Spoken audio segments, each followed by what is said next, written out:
Assalamualaikum warahmatullahi wabarakatuh. Alhamdulillah wassalatu wassalamu ala Rasulillah Sayyidina Muhammad ibn Abdullah wa ala alihi wa sahbihi wa mawalah. Subhanaka la ilma lana illa ma 'allamtana innaka antas samiul alim wa tub 'alaina innaka antat tawwabur rahim wa hadina wa wafiqna ila siratikal mustaqim wa afina wa'fu anna bi rahmatika ya arhamar rahimin. La haula wala quwata illa billah, la haula wala quwata illa billah, la haula wala quwata illa billahil aliyil azim. Rabbi shrah li sadri wa yassir li amri wahlul 'uqdatam min lisani yafqahu qawli. Alhamdulillah, marilah sama-sama kita selalu panjatkan puja syukur kita kehadirat Allah Subhanahu wa taala. Yang mana kita masih berikan Allah umur yang panjang, berikan Allah kesehatan, kesempatan untuk kita bisa menambah amal-amal ibadah kepada Allah Subhanahu wa taala.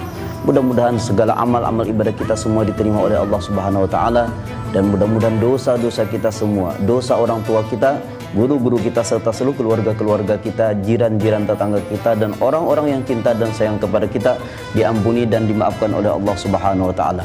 Serta mudah-mudahan di sisa umur kita yang masih ada ini, mudah-mudahan kita semua selalu diberikan Allah Subhanahu wa taala kesehatan, baik jasmani, lebih-lebih rohani, juga rezeki yang luas, yang halal, yang barakah, umur yang panjang dalam taat beribadah, sehingga tidaklah kita nanti diwafatkan kecuali dalam keadaan husnul khatimah. Amin amin ya rabbal alamin. Salawat dan salam terhatur selalu kehadiran junjungan kita Nabi besar Muhammad sallallahu alaihi wasallam serta seluruh keluarga beliau, para sahabat, para pengikut beliau ila yaumil qiyamah. Para pemirsa Pelita TV Tabalong yang dirahmati Allah Subhanahu wa taala, pemirsa Pelita Hati TV Tabalong yang dirahmati Allah Subhanahu wa taala. Sebagaimana yang kita ketahui bersama, bahwasanya tantangan dalam kehidupan kita yang berada di dunia ini bermacam-macam, beraneka ragam bentuknya. Ada kalanya kesakitan, kegagalan, penderitaan, kemiskinan, dan kematian orang-orang yang kita cintai. Dan ada kalanya berupa kesenangan dan kemewahan. Namun pada kenyataannya, kemewahan, kesenanganlah yang banyak menjadikan kita lupa terhadap Allah Subhanahu wa taala. Oleh karena itu, janganlah kesenangan dan kenikmatan yang Allah berikan kepada kita menjadikan kita kufur kepada Allah, sehingga kita lupa bersyukur kepadanya, dan kita termasuk hamba-hamba yang dijanjikan Allah, la in syakartum la azidannakum wa la in kafartum inna adzabi lasyadid. Barang siapa bersyukur kepada nikmat yang kuberikan, maka akan aku tambah, kata Allah. Dan barang siapa yang tidak bersyukur terhadap nikmat yang kuberikan kepadanya, maka awas, azabku akan sangat pedih, kata Allah Subhanahu wa taala. Para pemirsa Pelita Hati TV Tabalong yang dirahmati Allah Subhanahu wa taala, menurut analisa seorang Al-Habib Al-Wali besar Al-Kutub, yaitu Al-Habib Abdullah bin Alawi Al-Haddad, beliau mengatakan dalam analisa beliau bahwasanya duniawi yang mendorong manusia untuk melakukan perkara yang dilarang oleh Allah Subhanahu wa taala dan meninggalkan ketaatan kepadanya ada 4 macam. Yang pertama adalah kebodohan. Kebodohan adalah mara bahaya dan penyakit tiap-tiap kejahatan. Karena itu Rasulullah sallallahu alaihi wasallam dari bermacam-macam hadis banyak menyuruh kepada kita untuk senantiasa untuk menuntut ilmu pengetahuan. Karena dengan ilmu kita bisa selamat. Dengan ilmu kita bisa mencapai apa yang kita inginkan. Bahkan dengan ilmu juga kita akan diberikan Allah kebahagiaan dunia dan akhirat. Oleh karena itu, hendaklah kita memotivasi diri kita, keluarga kita untuk senantiasa selalu menuntut ilmu. Lebih-lebih ilmu yang berkaitan dengan kewajiban kita, yaitu ilmu yang fardu ain, seperti ilmu fikih, tauhid, dan tasawuf. 3 ilmu ini wajib kita tuntut. Karena kalau kita tidak menuntut yang 3 ini, maka kita dinyatakan masih berbuat dosa dan kesalahan.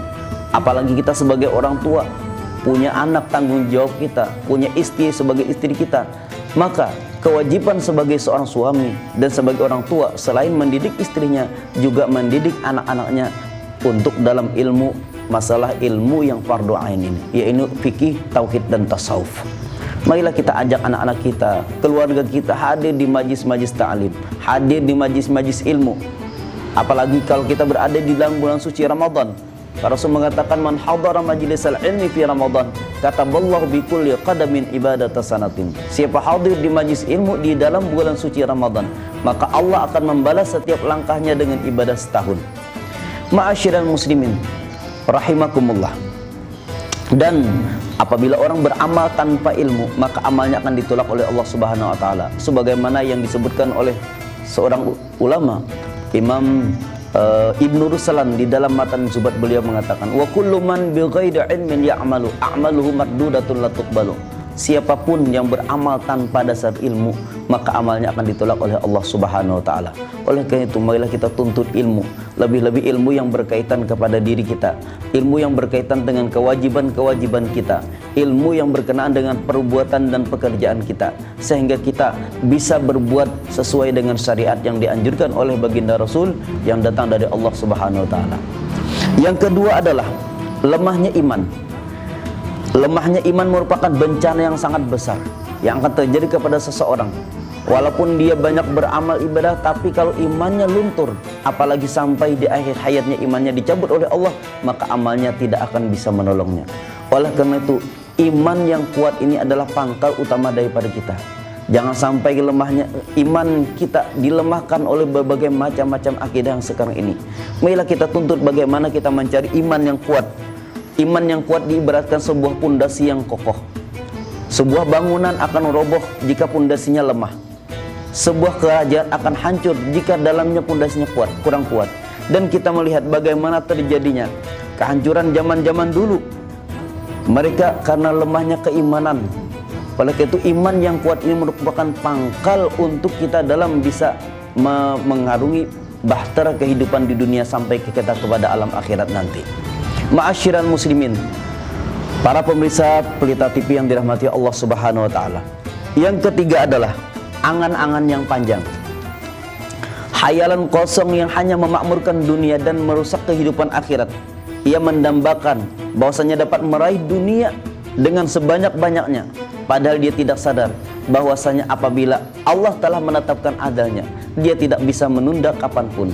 Dalam Al-Quran Allah Subhanahu wa taala berfirman, fa idza jaa ajaluhum la yastakhiruna sa'atan wa la yastaqdimun. Maka apabila datang ajal, maka tidak akan dapat dilambatkan walaupun sesaat, ataupun tidak bisa dimajukan. Oleh karena itu, janganlah angan-angan panjang yang hayalan-hayalan kosong yang cuma memakmurkan dunia menipu kita sehingga kita lupa untuk beramal akhirat.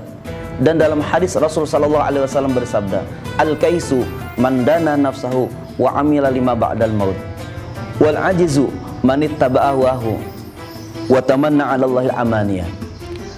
Orang yang cerdas, kata Rasul, adalah orang yang bisa mengalahkan hawa nafsunya sehingga dia bisa menyiapkan dirinya untuk bekal kehidupan di akhirat nanti. Dia beramal untuk kehidupan di akhirat yang kekal abadi. Sedangkan orang yang lemah, orang yang bodoh adalah orang yang cuma bisa mengikuti hawa nafsunya dan dia cuma bisa banyak berangan-angan. Oleh karena itu, marilah kita persiapkan kehidupan yang setelah kematian, setelah kehidupan kita di dunia ini.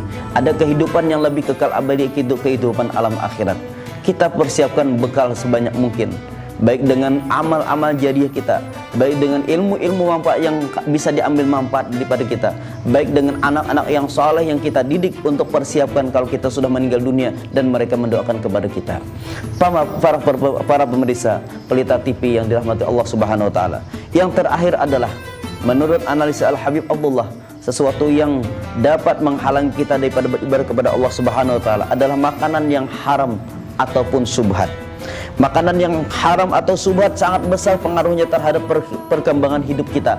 Sebagaimana yang disabdakan oleh Rasul sallallahu alaihi wasallam, "Man akalal halala ata'at jawarihu sya'a am aba, wa man akalal harama asat jawarihu sya'a am aba."